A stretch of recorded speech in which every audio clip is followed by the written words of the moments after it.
ओझल हिस्ट्री में देखिए एक ऐसे त्याग, बलिदान और शौर्यता की कहानी जिसके सतीत्व की पूजा आज पूरा देश करता है। माँ रानी सती की कहानी।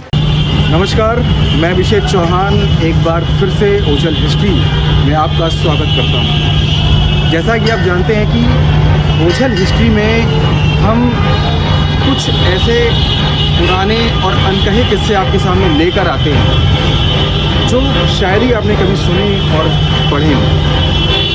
आज उन्हीं इतिहास के पन्नों में से हम एक बार फिर आपके सामने कुछ ऐसा लेकर आए हैं जो सुनने के बाद आप एक दुनिया में चले जाएंगे। आज हम हैं उत्तर प्रदेश के कानपुर शहर के माता रानी सती मंदिर में। कहते हैं ये मंदिर माता रानी सती का राजस्थान के झुंझुनू प्रांत में स्थित है। ऐसा ही मंदिर कानपुर के शहर में भी है। ये माता रानी सती का वो मंदिर है जो कई लाखों करोड़ों भक्तों की आस्था का प्रतीक है। तो आइए बिना देर किए हुए चलते हैं माता रानी सती के इस मंदिर में।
स्थित हैं माता रानी सती मंदिर के प्रांगण में। आप देख रहे हैं हमारे बीच में माता का दरबार लगा हुआ है। आपने इस मंदिर के बारे में और इस माता रानी सती के बारे में ज़रूर सुना होगा। माता रानी सती का मंदिर वैसे तो राजस्थान के झुंझुनू प्रांत में स्थित है। वहाँ बहुत ही प्रसिद्ध मंदिर। कहते हैं कि झुंझुनू प्रांत से माता रानी सती मंदिर से एक पत्थर लाकर यहाँ पर स्थापित किया गया और उस समय से ये कानपुर में मंदिर स्थापित है और लोगों को माँ आशीर्वाद दे रही हैं। तो आइए चलते हैं मंदिर के अंदर का दृश्य आपको दिखाते हैं और इसके पीछे की कहानी आपको बतलाते हैं।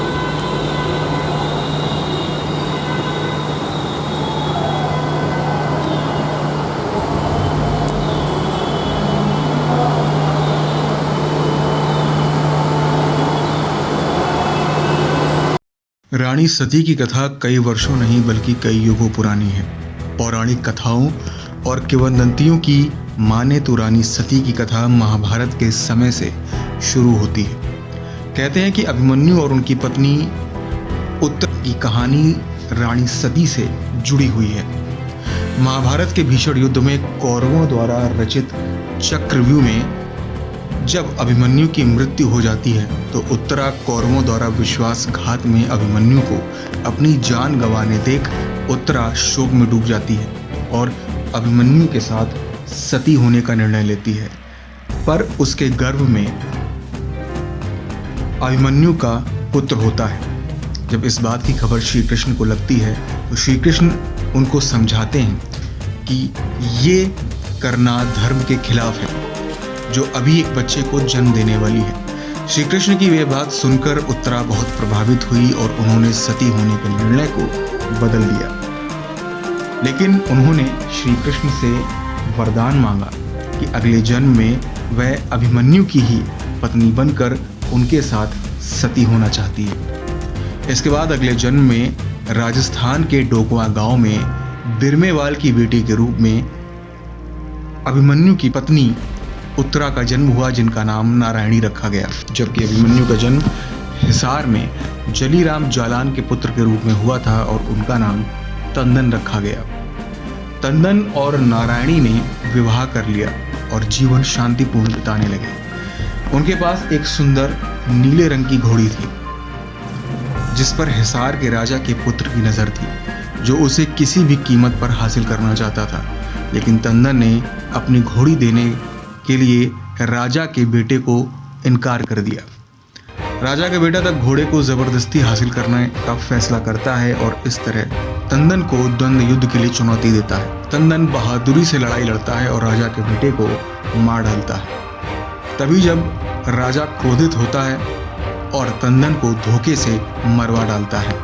तंदन की वीरगति प्राप्ति को देखकर नारायणी कुछ समय के लिए तो शोक में डूब जाती है, लेकिन कुछ समय बाद वीरता और पराक्रम से लड़कर राजा को मार गिराती है और अपने पति की हत्या का प्रतिशोध पूरा करती है। उसके बाद अपने पति के साथ सती होने की इच्छा को सामने रखते हुए तंदन के साथ सती हो जाती है। उसके बाद से ही नारायणी को नारी वीरता और शक्ति की प्रतीक के रूप में पूजा जाने लगा और उन्होंने रानी सती, दादी माँ, झुंझुनू वाली रानी सती जैसे अन्य नामों से पुकारा और पूजा जाने लगा। इस मंदिर की वास्तुकला को देखकर ये प्रतीत होता है कि ये पूरी कलाकृतियाँ राजस्थान की चित्रकला को रिप्रेजेंट करती हैं। एक ज़माने में पुरानी कलाकृतियों का एक विशेष महत्व हुआ करता था। जब इस मंदिर की स्थापना हुई तो इस मंदिर में राजस्थान की कलाकृति का विशेष ध्यान रखा गया। हालांकि अब आप जो इस मंदिर के अंदरी भाग को जब देखते हैं तो मंदिर का दोबारा रेनोवेशन हो चुका है, लेकिन आज भी जब आप मंदिर के बाहरी प्रांगण को देखते हैं, उसके गेट को देखेंगे, तो आपको राजस्थानी कलाकृति का एहसास बिल्कुल अच्छे तरीके से होगा।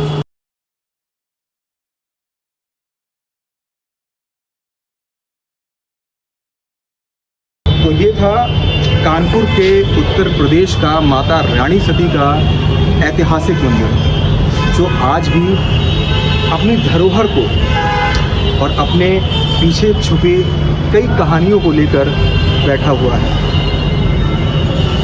माता रानी सती के कई लाखों, हजारों, करोड़ों भक्त आज भी वो इस मंदिर में आते हैं, माता का दर्शन प्राप्त करते हैं। आप जब भी इस मंदिर के अंदर आएंगे, आपको ऐसा लगेगा कि शहर की भीड़ भाड़ से हम बिल्कुल एक अलग ही एकांतवास में आ गए हैं, जहाँ आपको बेहद सुकून मिलेगा। मंदिर की इस चार दीवारी के अंदर आप जैसे ही प्रवेश करते हैं, आप एक अलग ही दुनिया में आ जाते हैं। तो ये था माता रानी सती का वो ऐतिहासिक मंदिर, इसे शायद ही आपने कभी सुना हो। तो कभी इन ऐतिहासिक इमारतों में आइए और हमारे देश के इतिहास को करीब से समझने की एक छोटी सी कोशिश करिए। मुझे आशा है कि ओझल हिस्ट्री के इस वीडियो को आपने पसंद किया होगा। अगली बार हम फिर से इतिहास के पन्नों में से एक अलग नायाब हीरा आपके सामने लेकर ज़रूर हाजिर होंगे। तब तक के लिए जय मां रानी सती।